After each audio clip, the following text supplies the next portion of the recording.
Hey guys, I'm going to try to do this video without crying, but the likelihood of that happening is, well, slim. I've tried 4 times already. I want to share with you the burden of my heart right now. This week has been heavy. Last week was heavy. The Lord has began to illuminate my eyes, but not just show me things with my eyes, but allow me to feel it in my heart. Evil that is running rampant in our nation and in our city. I'm seeing former sons and daughters turn to wickedness, falling from the faith, and my heart is broken for them and for the Lord. But today, I read an article about a mom who took her 1-year-old and her 2-year-old son and cooked them, baked them in the oven all night, and then sent a video chat to their dad to show him his dead kids. I saw that video and broke for the evil that's taking out innocent lives in our city. And I have not prayed enough.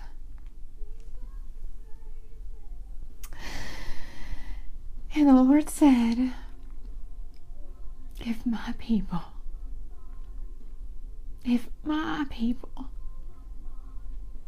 will humble themselves and pray,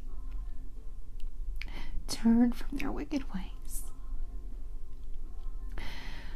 I will heal their land. And he showed me a vision. I saw a prayer storm arising in this city. In the nighttime hour, I saw intercessors and prayer warriors and prophets and apostles running together. I saw pastors welling between the porch and the altar. I saw the people of God who are hungry for awakening, who are hungry for revival, who are willing to sacrifice time, crying out to the Lord, sounding an alarm, releasing the sound of heaven. And one night, one night I saw this, but it didn't start in one night. The Lord said, 21-day fast, Amy, and if my people will do what I've asked them to do, I will release an awakening and begin to heal your land. It's contingent on us. That's hard. Sometimes it's hard to sacrifice time, ain't it? And food. So the Lord reminded me of Joel, where he talks about pouring out his Spirit on all flesh. My sons and daughters will prophesy. My old men will dream dreams. My young men will see visions. He reminded me of that when he showed me this vision.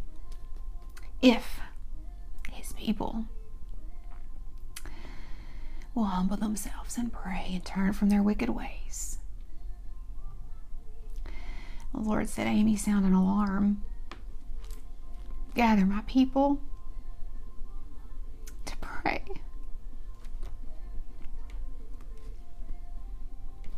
So I went to Joel to read it,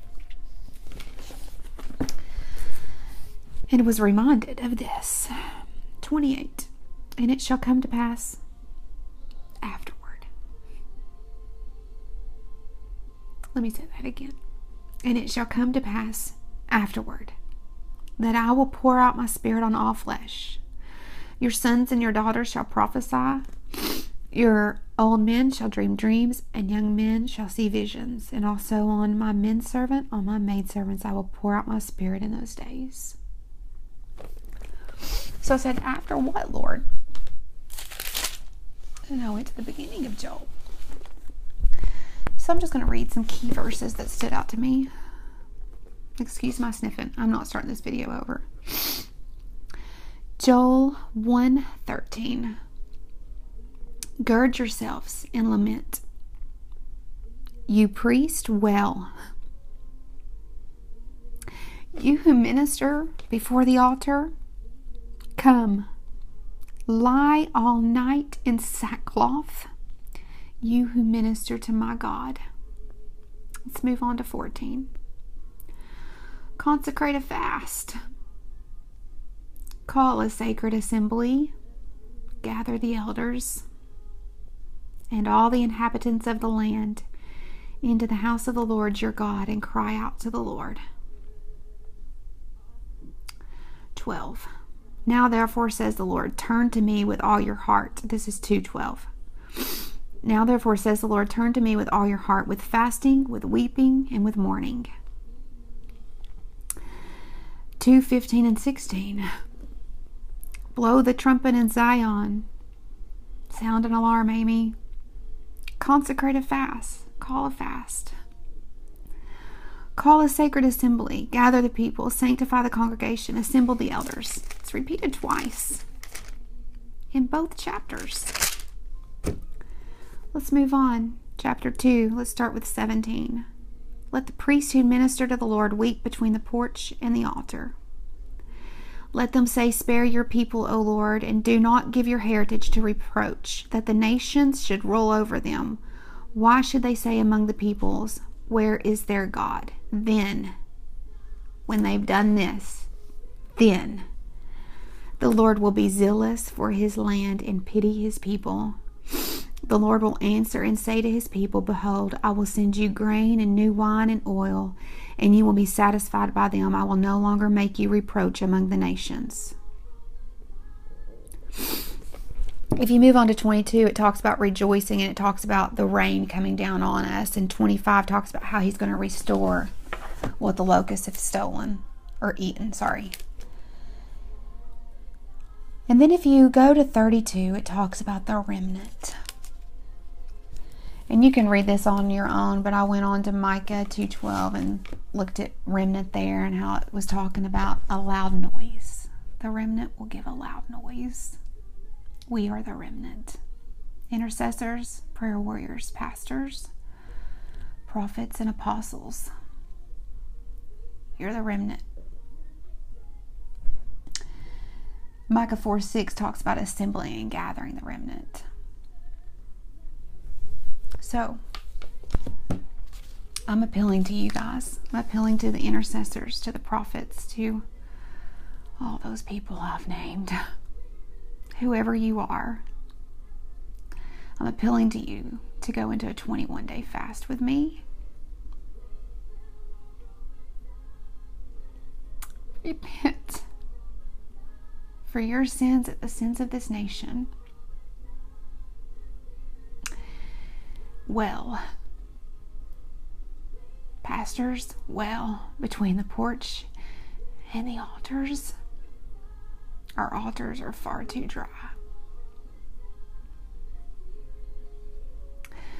Let's release the sound of heaven for awakening to come forth.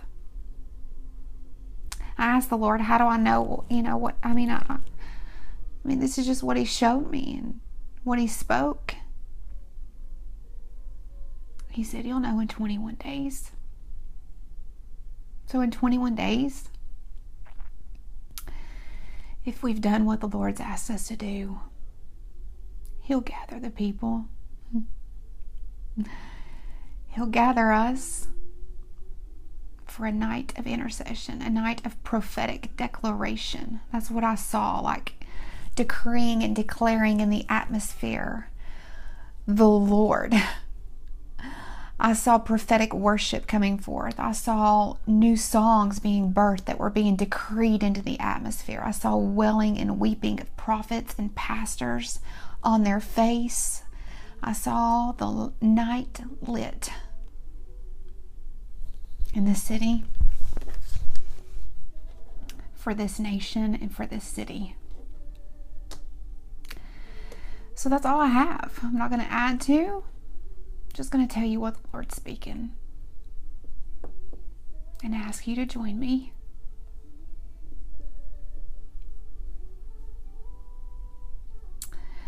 We need an awakening. And I believe that if we rise up like He's asking us to do, if we sound an alarm, for He's coming,